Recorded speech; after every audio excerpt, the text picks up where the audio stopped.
AIChE, and I work in the programming department at AIChE. I'm here today with Herb Cooper, who is a consultant in the New York area, a longtime AIChE member, and the chair of the Metro New York local section. Herb is also working with us in the consulting portion of the Northeast Regional Conference at the Chem Show this November. Welcome, Herb. Well, thank you. So you have been a successful consultant for many decades. How and why did you start?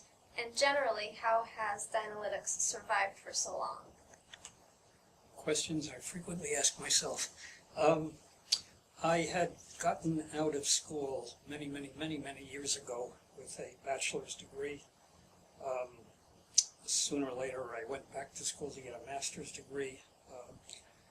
Got a PhD along the way. These are all long stories, which we won't go into now. And it worked for 2 or 3 large engineering companies.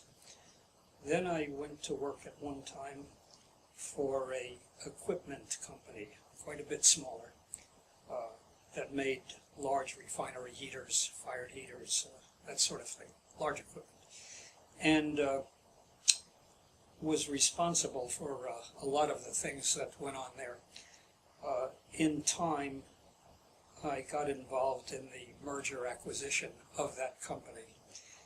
And you know, Lauren, I always wondered, to what extent was I a minor cog in the wheel, and this would have happened anyway, and to what extent was I really a significant contributor? And I figured the only way I'll really know that is to go out on my own and try it.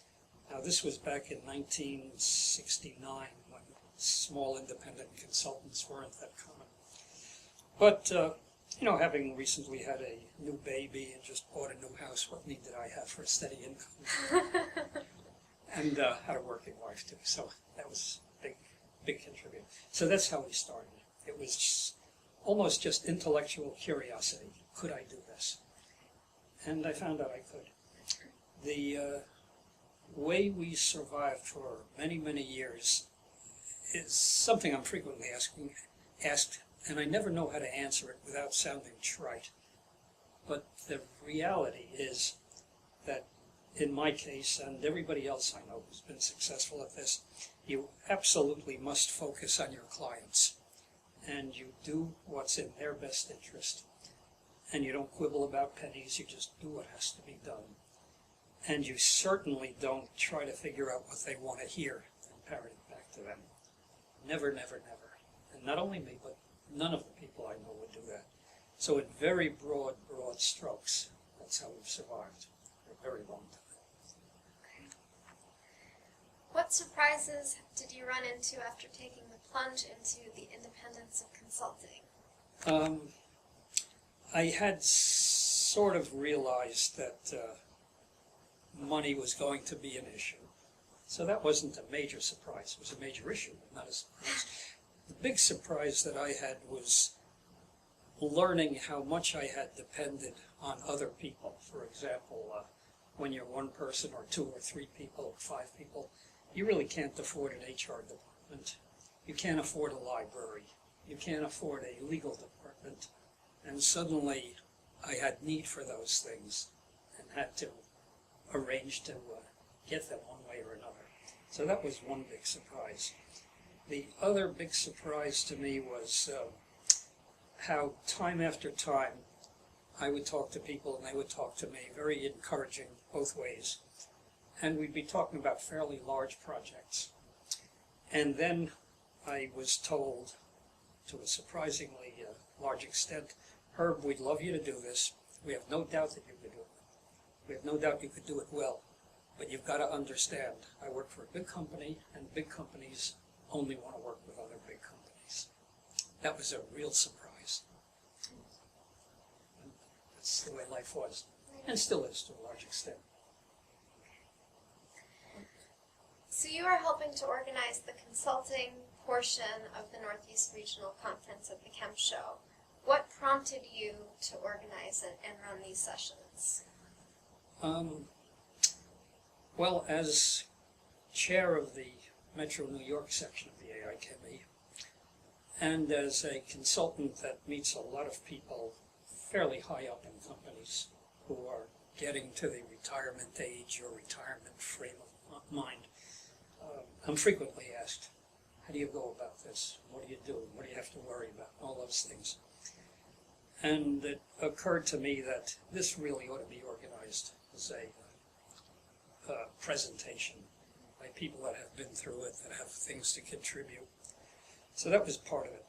The other part of it comes from having traveled around the world a great deal and having a huge appreciation for our country and realizing that a lot of expertise is just disappearing as people retire.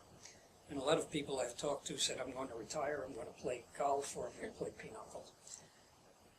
And in many cases, it's not their first choice. It's that they just never thought their way through what they still have to offer to society. And they do have a lot to offer. And I think our country needs it. So I said, oh well, this is the route that I'm going to take to see if we could work that out. And of course, having the support of the AIChE is just marvelous in these kind of endeavors.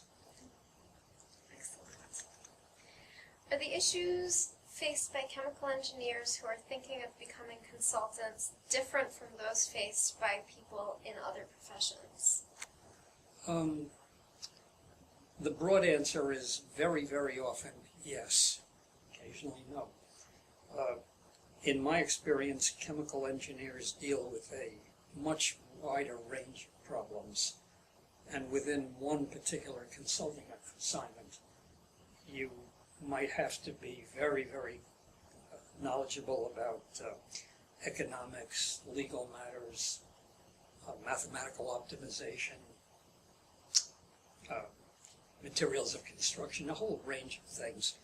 So that makes it, I think, a bit different. The other thing is, again, in many cases, certainly not all, the issues that will arise if chemical engineers screw up a design or the operation of a plant can be very disastrous. Huge explosions and fires and all sorts of bad things going into the atmosphere. And that is an issue that's not faced that often by other types of engineers, other types of professionals. So I think the nature of what we do leads to a bit of different challenges and makes life much more interesting. Sure. Looking back and given the world's present economic condition, would you start a new consultancy now, or what would you do differently? For myself, I would start a new one in a minute. Okay. And that's because I see the challenge is increasing, not decreasing. I see a need for experienced engineers.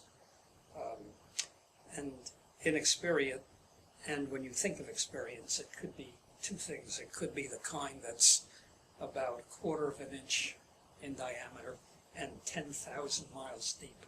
For example, I could become the world's greatest expert in 2-inch carbon steel bolts, or a heat exchanger design or something like that.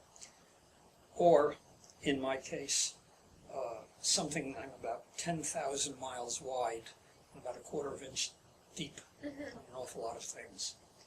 But either way, I think there's a real need for either of those kind of consultants.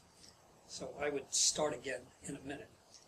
And given a lot of other factors that will be discussed in our sessions, would recommend to anybody that they take it, give it serious thought. The thing I would do differently this time around would be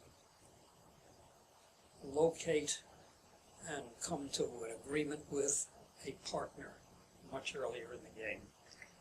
A big part of the problem that all small companies have is we don't have somebody to bounce ideas off as much as we did when we were employed. That's one thing. We certainly are always scrambling for new business, and you can't be a salesman and a worker at the same time. And vacations and time with your family are pretty problematical. So, yes, I would do it again, a bit differently. Okay, great. Well, thank you so much for being here today. My pleasure. The Northeast Regional Conference of the Chem Show takes place from November 1st through 3rd at the Jacob Javits Convention Center here in New York.